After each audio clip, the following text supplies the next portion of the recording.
Bonjour et bienvenue dans une nouvelle vidéo où on va venir discuter des ruptures. C'est un très grand champ de consultation que j'ai, de personnes qui essayent de se remettre d'une rupture, qui n'arrivent pas à passer à autre chose, qui ne savent pas comment se dépatouiller, si elles doivent revenir, pas revenir, y retourner, tourner la page, passer... un gros bordel. Et surtout, énormément de douleur, énormément de souffrance. Donc dans cette vidéo, on va aller en parler sans tabou, sans angle mort non plus, en essayant de se regarder droit dans les yeux et de se dire vraiment les choses et de pas se cacher derrière nos petites idées préconçues, ni derrière les belles histoires qu'on aime bien se raconter pour essayer de passer pour la blanche colombe qui a été trahie par la grosse méchante personne qui a été tout vilain et qui a été diabolique. On va essayer de pas faire ça, de pas tomber dans les clichés du genre. Bonjour et bienvenue, moi je suis Gaëlle, notamment thérapeute de couple, ça fait plus de 10 ans que j'accompagne des gens maintenant. Et après 6000 consultations, je ne peux me rendre qu'à l'évidence d'une chose, c'est que ce qui compte particulièrement, c'est le regard qu'on a sur notre vie. C'est même pas ce qui se passe dans nos vies, c'est le regard qu'on pose dessus, sur ce qui nous arrive, sur ce qu'on dit, ce qu'on fait, ce qu'on vit. Et mon job, c'est de vous apporter des clés de compréhension pour vous aider à switcher de regard et j'espère vous permettre de vivre les choses de façon beaucoup plus paisible pour apprendre à vous faire confiance et à vous foutre la paix. En tout cas, c'est ce que je fais en consultation et c'est ce à quoi sert cette chaîne pour bénéficier au plus grand nombre parce que je ne peux pas encore me dupliquer. Je n'ai pas le don d'ubiquité, donc on fait comme ça. Donc aujourd'hui, on va parler de rupture. Malheureusement, c'est fait partie de la vie et je vois qu'on est beaucoup à avoir très très peur de ça. De oh là là, alors ça nous pourrit les relations quand on a peur de vivre une rupture, ça nous pourrit les relations parce qu'on devient ce qu'on appelle dépendant affectif, possessif, anxieux, tous ces grands mots-là. En fait, on devient casse-couille si on a peur que l'autre nous abandonne, si on a peur de souffrir, si on a peur de tout ça. En fait, on devient chiant. C'est pas grave, on respire un grand coup. On est tous pareils. Ça va bien se passer.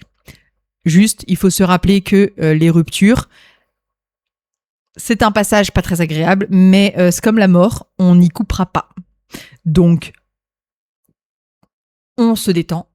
On sait que si ça nous arrive, c'est parce qu'on est capable de le surmonter. On sait que ce ne sont que des émotions. Oui, très désagréable, certes, mais c'est que des émotions et c'est qu'un mauvais moment à passer. C'est assez rare de se retrouver dans des deuils pathologiques de 10 ans. En général, les ruptures, c'est juste un tunnel à traverser. Et vous pouvez y aller en reculant des cas de fer autant que vous le voudrez. Chaque jour qui passe vous rapproche un peu plus de la sortie du tunnel. Donc n'hésitez pas à plonger dans ces émotions-là pour éviter d'y rester bloqué. Parce que y résister, c'est la meilleure façon de rester le plus longtemps possible dans ce tunnel et de ne jamais en voir la fin.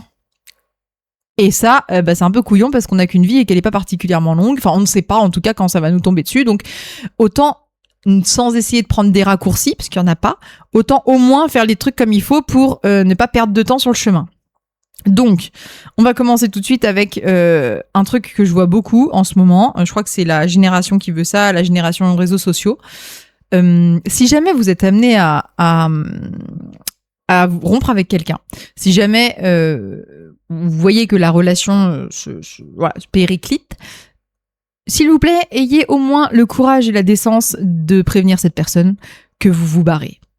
Parce que l'abandon de poste, le ghosting, le fait de se barrer sans donner de nouvelles, ça détruit des gens. C'est le pire. Je rappelle que pour un être humain, dans l'idéal, c'est des relations qui se passent bien. Ensuite, si on n'a pas de relation qui se passe bien, on préférera toujours une relation qui se passe mal à une relation qui se passe plus ou qui se passe pas. On préférera toujours des relations conflictuelles à des relations inexistantes. Parce qu'on est foutu comme ça. Si on n'est pas capable d'avoir le sentiment de connexion avec la personne, c'est pas grave. On préfère se prendre la tête avec elle plutôt qu'elle nous ignore. C'est comme ça. Donc, l'ignorance en lien avec les ruptures brutales, elle est horrible. C'est vraiment l'une des pires souffrances pour un être humain et surtout qu'on n'a aucun recours quand ça arrive. Parce qu'on ne sait pas ce qui s'est passé, on ne peut pas parler avec la personne puisqu'en général elle nous a bloqué, elle a disparu. Du coup on se retrouve comme un con à essayer de se refaire le film et se demander ce qu'on a merdé et ça peut durer des mois et nous faire perdre un temps phénoménal parce qu'on va essayer de comprendre quelque chose sur lequel on n'a pas de réponse en fait. Et ça nous rend fous de pas avoir de réponse et de pas avoir du sens. Les êtres humains ont besoin de mettre du sens. Donc si jamais vous êtes dans cette situation-là et que vous avez ghosté des gens, putain, enfin, mettez vos pantalons de grande personne, là, comme on dit en anglais, et juste envoyez-leur un message pour leur dire ce qui s'est passé. Juste que vous vous barrez, que vous en pouvez plus, mais dites-leur, quoi. Dites-le, parce que pendant leur tête, ça va leur éviter de se demander si vous êtes mort, en fait. Parce que vraiment, ça peut se passer comme ça, hein. Il y a vraiment des gens qui disparaissent du jour au lendemain, on ne sait pas ce qui s'est passé. Donc, un peu de décence, ne faisons pas ça. Une fois qu'on a mis ça au clair, et qu'on a remis un peu les pendules à l'heure sur le fait qu'on n'était pas des animaux et qu'on avait un minimum d'éducation, parce que c'est vraiment de cet ordre-là, hein, du respect pour l'autre et de l'éducation, on dit qu'on s'en va. Sauf situation extrême de violence, on prévient qu'on s'en va, on explique pourquoi on s'en va, et on s'en va. Dans les situations de violence, d'emprise, évidemment, on se barre à bas bruit dès qu'on en a l'occasion, et là, en l'occurrence, on ghost. Mais voilà, pour les personnes qui ne sont pas dans ces situations-là, s'il vous plaît, on prévient. Juste, on prévient. On explique, on prévient. Et déjà, ça va se passer beaucoup mieux pour tout le monde. En fait, les gens ont besoin d'explications s'ils veulent tourner la page. Donc, assurez-vous, quand vous vous êtes fait quitter, d'avoir eu toutes les explications. Attention à ne pas utiliser ce besoin d'explication pour essayer de retrouver l'autre, de le récupérer, parce que c'est très chiant aussi. Mais si vous avez l'impression d'avoir besoin de comprendre ce qui s'est passé dans la tête de l'autre, posez-lui la question. Si vous vous êtes pas mis en couple avec un trou du cul, normalement, cette personne vous répondra. Et c'est important d'avoir ces réponses-là pour passer à autre chose. Sinon, vous allez ruminer pendant des mois. Et c'est pas ça. Ensuite, je rajoute un petit point étape important sur les ruptures. Rompre avec quelqu'un, c'est comme un sevrage quand on est addict. Il y a une phase de détox qui correspond en fait avec le fait que nos énergies se séparent. C'est-à-dire que pendant des semaines, des mois, des années, on a partagé un espace commun, on a partagé de l'amour, on a partagé des draps, on a partagé énormément de la bouffe, on a partagé des souvenirs, on a partagé, bref, nos émotions, plein de trucs, des marades, des engueulades, on a partagé énormément de choses. Nos énergies se sont bien mélangées, là, on a bien fait un gros pot pourri de toutes nos émotions, de elle, de nous, de machin. Et là, il s'agit de séparer ça. C'est comme dans un divorce, la séparation des meubles, la séparation des biens, bah là, c'est la séparation des énergies. Ce truc-là, ça correspond physiquement à une détox. Quand on a décidé de se sevrer de l'alcool, par exemple, ou bien de quelque drogue que ce soit. C'est dur. C'est dur et normalement, ça crée un sentiment de manque qui fait que on va avoir qu'une envie, c'est de retrouver cette personne-là. C'est même pas temporel, hein, c'est juste pour ne pas avoir à passer par cette étape de nos énergies se séparent et plus jamais elles ne refusionneront. Parce que ce truc-là d'individualisation, cette étape-là d'individualisation, elle est douloureuse, elle fait mal. Et souvent, c'est à cette étape-là qu'on retourne vers la personne. Il y a beaucoup de personnes qui sont fortes pour... qui font une sorte de déni ou de refoulement émotionnel, qui sont là, non, mais oui, tout va bien, oui, non, mais ça va, oui, non, mais je vis très bien le deuil. En fait, elles n'ont pas du tout commencé leur travail de deuil, elles sont juste en train de faire comme si ça n'était pas arrivé. Et dès qu'elles vont commencer ce truc de sevrage, tout de suite, elles vont vouloir refusionner vers la personne parce que c'est trop douloureux. Et en plus, dans les ruptures, faut toujours se demander si on n'est pas en train de rejouer un truc de l'enfance, un schéma mollo sur les blessures de l'âme, le sentiment d'abandon et tout. Soit vous avez vraiment été abandonné, soit non. Mais on commence pas à se dire oui, non, mais moi j'ai un sentiment de... Non, il faut regarder les choses en face et pas aller se cacher derrière son petit doigt. Mais... pour toutes les personnes qui ont eu des vraies enfances qui ont été compliquées, c'est possible que les ruptures vous rappellent ce truc-là. Surtout si vous aviez choisi quelqu'un qui ressemble particulièrement à papa ou maman. Ça peut être particulièrement douloureux de revivre ce truc-là, de vivre une rupture, parce que c'est se séparer 2 fois. En fait, c'est revivre le truc horrible qu'on a vécu quand on était petit et se séparer de la personne qu'on aime à ce moment-là. Donc oui, non, c'est difficile. Et ce truc de détox, il est vrai pour ceux qui quittent et de ceux qui se font quitter. Hein. Les deux vivent ce truc-là de détox. Donc comportez-vous exactement comme quelqu'un qui essaie de sevrer. On bloque tout, on supprime tout, on évite tout contact de près ou de loin avec la personne et son entourage. On met le maximum de distance possible, comme si c'était un poison, comme si c'était une drogue, exactement pareil. Et on fait le maximum pour changer d'environnement. On change nos habitudes, on change notre coupe de cheveux, on change d'endroit. Si on peut aller prendre des vacances, c'est très bien, parce qu'on sait que les habitudes sont très enclins à nous faire retomber dans nos schémas de dépendance. Donc si on peut changer d'environnement, faisons-le. Changeons de coupe de cheveux, changeons d'activité, changeons de bar dans lequel on va pour aller boire un café avec nos potes, changeons des trucs. Pas changeons de potes, peut-être pas quand même, mais si vous voulez, si même, éventuellement, rajouter de nouveaux amis. Faites donc ça, parce que ça va vous permettre de vivre un peu plus facilement. Si vous restez dans les mêmes lieux, dans les mêmes habitudes, dans le même mode de vie, tout ça avec juste la personne qui est partie, mais quelle horreur. Mais quelle horreur, parce que tout va vous rappeler à cette personne-là. Tout va vous rappeler à votre relation. Tout va vous rappeler que on avait l'habitude de faire ci, on avait l'habitude de faire ça. Donc le plus vite possible, je vous invite à recréer des nouvelles habitudes. Si vous alliez tout le temps dans ce petit café tous les matins à prendre un petit verre, changez de café et allez prendre le petit café ailleurs. Ou bien retournez-y et faites-le seul ou avec quelqu'un d'autre. Créez des nouvelles habitudes. Passez pas devant le petit café en le regardant du coin de l'œil en disant oh là là, c'était là qu'on faisait. Non. Horrible ça. Donc soit vous y allez, vous prenez votre café tout seul et vous créez des nouveaux souvenirs, soit vous y allez avec quelqu'un, soit vous changez d'endroit carrément pour prendre ce petit café, mais vraiment reconstruisons des souvenirs par-dessus, sinon c'est l'horreur, l'angoisse totale. Et ça ne fait que rajouter de la souffrance sur la douleur. Et ça, c'est pas possible. Donc on ne stalke pas son ex non plus. Ça sert à rien, ça fait du mal. Je sais que c'est très tentant, mais on fait pas ça. On ne regarde pas sa vie à travers les réseaux sociaux. On ne fait surtout pas ça. En fait, c'est vraiment la cure la plus brutale qui soit, les ruptures. Hein. On était devenu accro à quelqu'un, entre guillemets, ou habitué au moins à cette personne, et elle se sort de notre vie, ou même on la sort de notre vie. Et ouais, c'est douloureux. Mais du coup, il faut vraiment se traiter comme un petit junkie. Parce que tout notre être va à un moment donné avoir envie de retourner vers cette personne-là. Soit parce qu'on a quitté, et que pour quitter cette personne, on doit la diaboliser un peu. Et le jour où on l'a quitté, on est sorti de la relation, on se prend le revers de médaille. En fait, il y a tous les bons souvenirs qu'on avait bien mis de côté qui ressortent. Et là, on se dit, est-ce que j'ai pas fait une connerie ? Mais en fait, il y avait tout ça qui allait bien et je le voyais pas. Est-ce que vraiment j'ai pas fait une connerie ? Voilà, et là, on a très envie d'y retourner. Soit on s'est fait quitter. Et alors, cette étape-là, elle est pas la même en fonction des hommes et des femmes. Hein. Donc, voilà. Mais ça prend plus ou moins de temps en fonction des gens. Mais globalement, il y a ce truc-là. Homme comme femme. Et soit donc on s'est fait quitter, et dans ce cas-là, tout de suite on le sent le manque. Hein. Là, il y a pas de problème, on s'est fait quitter. Et si on n'avait pas du tout envie de se faire quitter, et si on avait envie de rester en relation, là on jongle et tout nous rappelle à cette personne. L'odeur de quelqu'un, même on la voit partout. Enfin, c'est exactement comme quelqu'un qui, si vous avez déjà fumé des clopes, vous savez ce que ça fait quand on arrête de fumer des clopes. Moi, j'ai fumé pendant une bonne grosse dizaine d'années. Quand j'ai arrêté de fumer, je chantais les cigarettes mais à 10 km. Non, j'exagère. Toujours dans l'excès, moi. Mais je chantais les fumeurs à 100 mètres à la ronde, enfin, à 500 mètres à la ronde. Vraiment, s'il y avait une clope allumée quelque part, je le savais. C'était immédiat. Et c'est pareil. Là, tout ne devenait que cigarette à ce moment-là. Je voyais tous les mégots par terre, je voyais tous les gens avec les briquets, je voyais je ne voyais plus que ça parce que mon cerveau était obnubilé par ça comme une petite junkie. Et les ruptures, ça fait pareil. Vous allez voir cette personne-là dans la rue alors que c'est même pas elle. Tous les parfums vous ressemblaient aux siens. Toutes les personnes qui ressemblent vraiment de très vaguement de sa silhouette ou quoi que ce soit vont avoir son visage d'un coup. Enfin, ça peut vraiment rendre taré. Hein. On a vraiment l'impression que notre monde tourne autour. En fait, en réalité, il faut juste se détendre. Ce n'est qu'un passage, ce n'est qu'une phase. Par contre, il faut y aller pleine balle et il faut pas commencer à pinailler, à faire la fine bouche et à y aller avec des petits doigts de pied dans le pédiluve. Je suis vraiment d'avis à ce qu'on passe à travers le plus vite possible. Donc, on coupe tout, on bloque tout, on pose évidemment les questions, comme je l'ai dit avant, pour avoir les idées au clair et ensuite on supprime tout, les conversations, les photos, tout. On supprime tout. Parce que le moindre petit effet personnel de cette personne va nous refoutre dedans.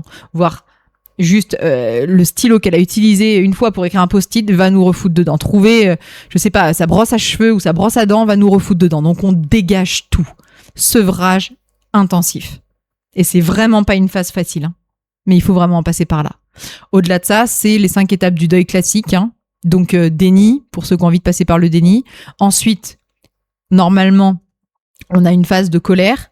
On est très, très, très, très, très, très, très énervé. Donc ça nous fait bien monter les émotions en puissance. Ensuite, il y a la phase de marchandage où on essaie de négocier avec la réalité. Oui, mais si j'avais pas dit ça, si j'avais pas fait ci, si machin, machin. Ensuite, il y a la phase de dépression. Donc tristesse en l'occurrence, mais voilà, apathie. Dépression où les émotions se renivellent vers la norme et c'est plutôt bon signe, c'est pas qu'on sombre, hein, c'est juste que ça se renivelle. On était tellement monté avec les émotions d'avant qui étaient à fond de cale, on a vraiment ressenti des très fortes émotions, là, ça redescend, donc on peut se sentir vide, on peut se sentir très très mal, genre à moitié mort, à moitié, voilà, à se dire mais la vie n'a plus de goût, c'est normal, c'est les émotions qui redescendent et ensuite il y a l'étape d'acceptation. Je rappelle à tout le monde, je fais une petite vidéo sur le deuil que je vais mettre par là, d'ailleurs, hop, ou par là, des plus. ces phases-là ne sont pas linéaires, c'est pas tout le monde qui les fait dans le même sens. On peut faire des boucles et des boucles, faire des petits trucs comme ça, c'est normal. C'est normal. Et la relation n'échappe pas à ça. C'est un deuil à part entière, mais c'est un deuil quand même dont il n'est pas toujours si facile de se remettre dans la mesure où la personne est là. Quand la personne est morte, en l'occurrence, on sait que, alors peut-être qu'on n'aura pas toutes les réponses qu'on veut, mais on sait qu'on n'a plus accès à cette personne. On croit qu'on n'a plus accès à cette personne, parce qu'il y en a plein qui vont fuir vers la spiritualité pour ça. Franck Lobvet en parle magnifiquement d'ailleurs. Comment est-ce que lui, il a plongé dans la spiritualité pour, comme une façon d'éviter la mort de son père, si on voulait dire ça comme ça, pour essayer de garder ce lien avec lui malgré la mort. Donc, moi, j'ai fait ça avec le mien aussi. Enfin bref, il y a vraiment un truc où on essaie de fuir comme ça sans s'en rendre compte, mais la personne, du coup, n'est plus accessible. On le sait. Quand elle ne nous a que quittés, sans avoir quitté le monde, sans avoir quitté la Terre, en fait, elle est là. Donc, possiblement, on se dit qu'on peut la récupérer. Et ça, c'est la merde, parce que ça laisse des portes ouvertes phénoménales. Et si dans notre petit cerveau, il y a encore un espoir, attention, l'espoir tue. Vraiment, attention, l'espoir tue. C'est à cause de l'espoir qu'on reste dans des relations qu'on devrait quitter. L'espoir que ça change. C'est à cause de l'espoir qu'on tolère des comportements qu'on ne devrait pas tolérer parce qu'ils sont délétères pour nous et notre intégrité physique, mentale, émotionnelle. Parce qu'on a l'espoir que ça change, l'espoir qu'on comprenne, qu'elle comprenne. Attention, l'espoir, ça tue. Hein. Vraiment, faut faire gaffe avec ce truc-là. L'espoir, c'est pas anodin du tout. Donc, on laisse les émotions faire leur travail, mais on fait gaffe à l'espoir qui n'est pas vraiment une émotion, mais plutôt un sentiment. On fait gaffe à l'espoir parce qu'il peut vraiment nous foutre dedans. Donc, on fait un peu attention à pas se mettre des œillères et à se raconter des petites histoires pour éviter de souffrir, parce qu'on est très fort à ça aussi, les humains. Non, on passe à travers. Il n'y a qu'un seul chemin, c'est à travers. Donc, on plonge, on sombre et on va avancer. Malgré le fait qu'on ait l'impression que ça ne marchera jamais, je vous assure que si, le temps fera son œuvre, le temps et la vie vont faire leur œuvre. C'est horrible, on a l'impression de crever, plus rien n'a de sens et se lever est horrible le matin.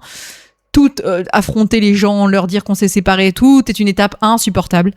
Je vous invite d'ailleurs si vous avez des personnes de confiance, à leur faire passer le mot aux personnes que vous avez en commun pour éviter de faire des annonces tous les 4 matins.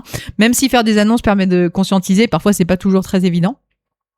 Mais ouais, non. Je me souviens une des bonnes façons de faire. Je me suis séparée d'une des personnes avec qui je suis restée le plus longtemps dans ma vie, et c'est ma filleule qui avait quel âge elle pouvait avoir à l'époque, 6 ans, un truc comme ça, qui est venue me voir. Elle fait, Marraine, il est pas là ton amoureux? Ah non, Marraine, elle a plus d'amoureux. Ah, et elle est venue crier ça à toute la réunion de famille. Marraine, elle a plus son amoureux, ils sont séparés avec son amoureux. Putain. Voilà, merci beaucoup, je suis ravie. Cœur sur ma filleule qui avait fait l'annonce pour moi, parce que moi j'étais vraiment pas capable. Donc non, voilà, utilisez des enfants. Les enfants sont très forts à faire ce genre de choses, ils balancent les trucs comme ça. Donc, attends, je dis qu'elle avait 6 ans, mais peut-être qu'elle avait moins que ça. Hein. Bref, très très drôle en tout cas. Donc voilà, utilisez des gens pour faire les annonces à votre place si vous pouvez éviter, parce que ça va vous faire des coups de couteau dans le cœur de l'annoncer à tout le monde. Mais encore une fois, ça peut être un bon moyen pour ne pas être dans le déni.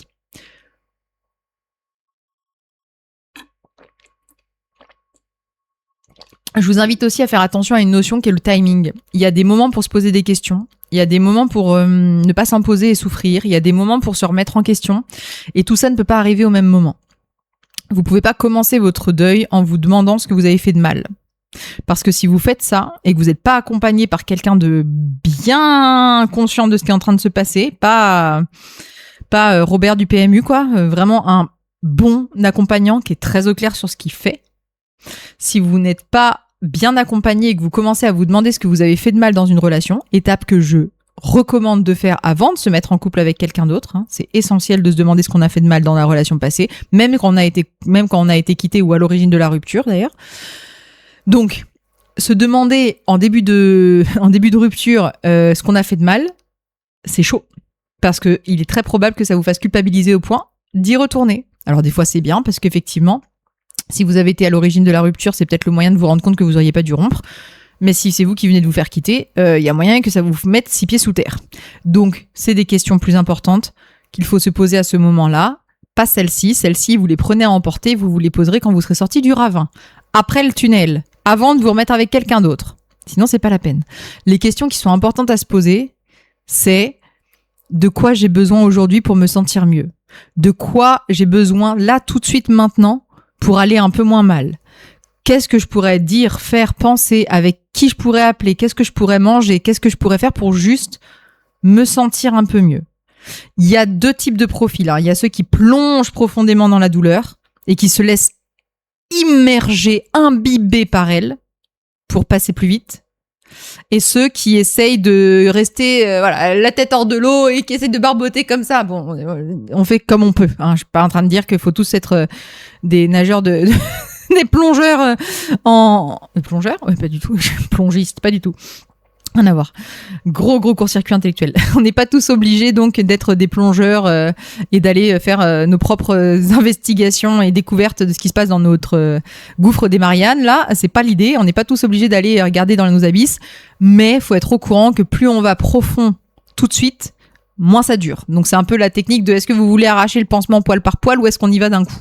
Voilà. Juste être au courant. Mais à chaque fois, la question, c'est ça. C'est qu'est-ce que je pourrais faire pour aller un peu mieux, pour sentir vraiment ce que j'ai besoin de sentir pour aller mieux. Parfois, c'est pas éviter la souffrance, c'est aller les 2 pieds dedans. Comment on fait ? On pleure en fait, on accepte de souffrir et on n'y résiste pas. Les ruptures, c'est douloureux et c'est pas censé être autrement en fait. La douleur est à la hauteur de l'amour. Donc c'est normal que ça fasse mal, vous n'allez pas en crever. Par contre, y résister peut vous faire perdre du temps. Et peut vous maintenir dans un état pas terrible pendant plus longtemps que ce que vous devriez. Donc, n'ayez pas peur de souffrir en pensant que ça va vous foutre par terre. Moi, je sais que parmi les choses qui font que j'ai une vie particulièrement douce et équilibrée et paisible, c'est que j'ai pas peur de la souffrance. J'ai pas peur d'avoir mal. Les fois où je me suis fait briser le cœur, j'ai plongé. Mais je me mettais de la musique triste pour entendre vraiment, je me mettais dans les pires conditions pour chialer ma race parce que je savais qu'au bout d'un moment, j'aurais plus de larmes et que ce moment-là, du coup, c'est bon. J'aurais quelques heures de répit pour pouvoir essayer de fonctionner normalement, puis ça retomberait, puis c'est des vagues, c'est des cycles et en fait, au bout d'un moment, effectivement, ça va mieux.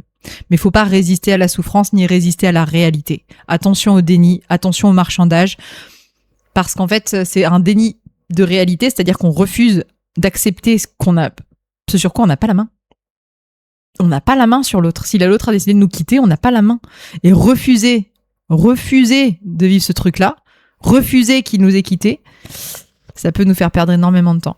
Donc je rejoins encore une fois, comme d'habitude, la devise des alcooliques anonymes, c'est avoir la force de changer ce qu'on peut changer, avoir la force de lâcher ce qu'on ne peut pas changer, le courage de changer ce qu'on peut changer et la sagesse de faire la différence entre les deux. Donc, vraiment avoir la force de lâcher un truc sur lequel on n'a pas la main et d'accepter que oui, la vie c'est dur et qu'elle vient nous foutre une énorme tarte dans la gueule, mais que c'est juste une étape de notre vie, qu'on va s'en remettre, que vraiment on va s'en remettre, qu'on est plus forte que ça. On est plus fort que ça. On est plus forte que ça, c'est sûr. On est des êtres humains. On est fait pour surmonter ce genre de drame. On est des 4x4. On est fait pour ça. Donc se rappeler ça et se demander juste, au moment de la rupture, c'est de quelle est la plus petite chose que je pourrais faire là pour me sentir un tout petit peu mieux. Qui je pourrais appeler. Et puis, laisser le temps et la vie faire leur œuvre. Ça va aller mieux. Vraiment, ça va aller mieux. Si vous résistez pas à l'idée de souffrir, ça ira encore plus vite. Si vous vous laissez souffrir, ça ira encore plus vite. Et bientôt, vous regarderez ça. Et je sais que c'est très bizarre quand on est dans ces moments-là, on a l'impression que plus jamais notre vie sera pareille. Et en fait, en réalité, c'est fou, mais je vous assure que le quotidien reprend très vite ses droits et que la routine reprend ses droits et qu'en fait, on n'est pas si différent une fois qu'on s'en est sorti. Mais il faut garder ça en tête quand même. Donc, le timing est important. Au début de la rupture, quand ça vient de nous arriver, on se demande juste comment je peux faire pour aller un peu mieux.